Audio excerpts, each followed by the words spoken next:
All right, so today we're tackling a topic that might make some people squirm a little bit. Yeah, Herpes. it's a good one. Yeah, but It's out there. it's really common, Yeah, and it's definitely something that we should all be a little bit more informed about. for sure. So we're going to deep dive into some of the science and potential treatment approaches Awesome. for herpes simplex, and some of this stuff might really surprise you. I think it will. Yeah, and for our listeners out there, Yes. you guys love to learn. Yes, they do. So let's get right into it. Let's do it. So when you hear the word herpes, Yeah. what's the first thing that pops into your mind? Cold sores. Cold sores, right? Yeah. And that's usually caused by herpes simplex virus type 1, HSV1. HSV1. That's the one. But then there's also HSV2, exactly. which is typically linked to genital herpes. Right. But here's the thing that I think is kind of wild. Okay. Studies show that a huge percentage of the population has HSV1, even if they've never even had like an outbreak or anything. It's like, you know, kind of crazy. yeah, they say like up to 80% or something like that. 80%. Like it's everywhere. I know it's a lot more common than people realize. Yeah, absolutely. So with so many people potentially dealing with herpes, Yeah. it makes sense that folks are really looking for, Yeah, effective ways to manage it. for sure.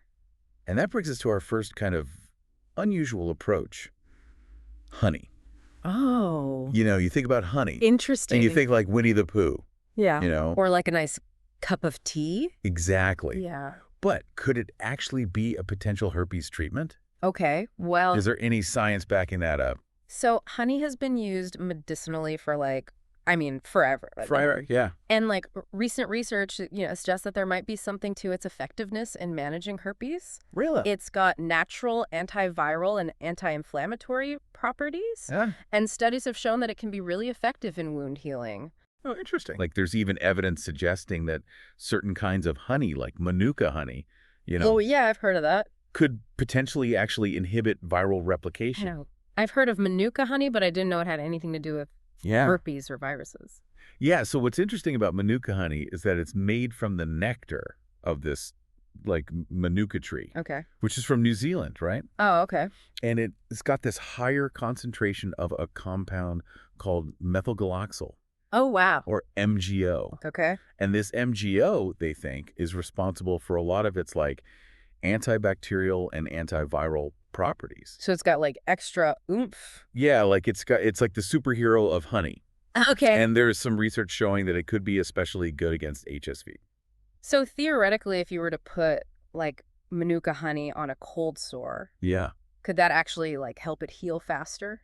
Potentially, yeah, and maybe even reduce that viral load. Okay, so it's not just an old wives' tale. It seems like there's something there. There's something to it. Yeah, but it's super important to say that Yeah. the research specifically for honey as a herpes treatment is, still kind of limited. Okay, yeah. We need more studies. Be more data. And you got to be careful, right? Yeah. Because honey, it's not sterile. Right. You could get bacteria in there. So it's not like a cure-all. Right. You have to be cautious. Yeah. But, we're exploring all sorts of different avenues here. Exactly. And the next one I think is even more interesting. Okay, hit me. Fasting. Fasting. Now, how on earth could fasting be connected to herpes? Well, the cool thing about fasting is it flips a switch in your body. Okay. All these changes, a lot of them anti-inflammatory and antiviral too. Oh. And they've done some studies, mainly with animals though, Okay. that suggest fasting could actually hold back HSV replication Really? and make outbreaks less severe. That's wild. Yeah, it's pretty amazing what the body can do. So how does that even work? One of the key things is this process called autophagy. Autophagy. Yeah, it's basically your body's spring cleaning.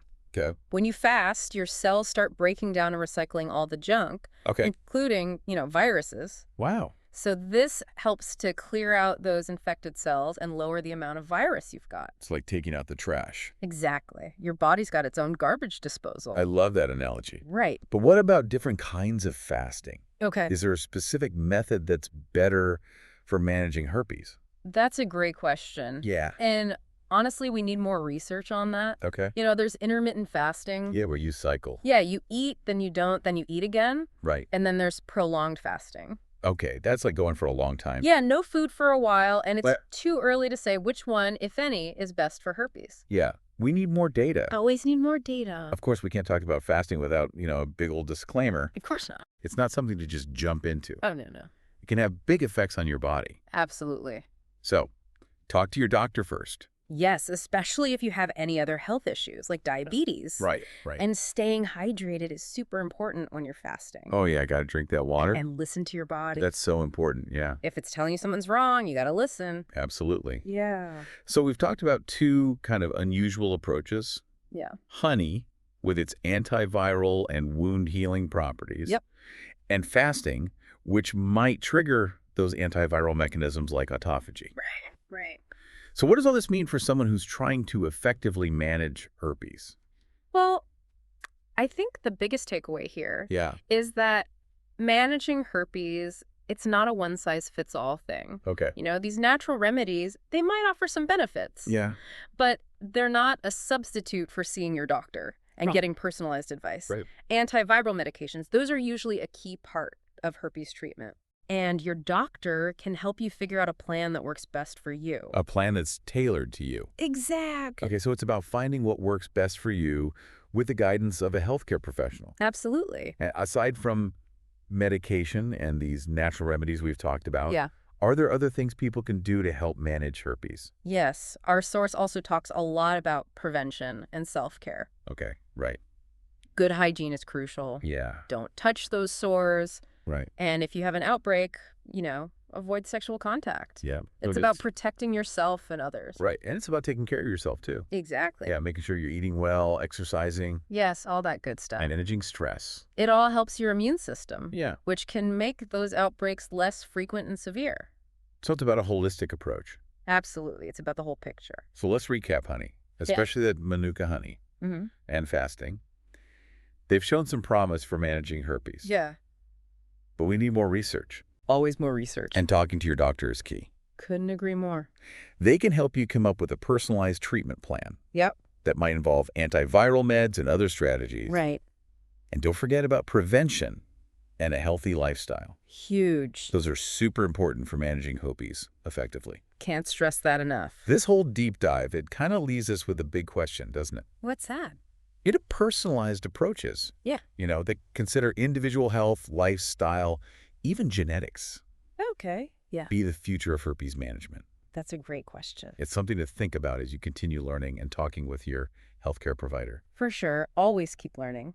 Thanks for joining me for this deep dive. Thanks for having me. It's been fun. You guys stay curious out there. And stay informed. We'll catch you next time. See ya. Bye. Bye.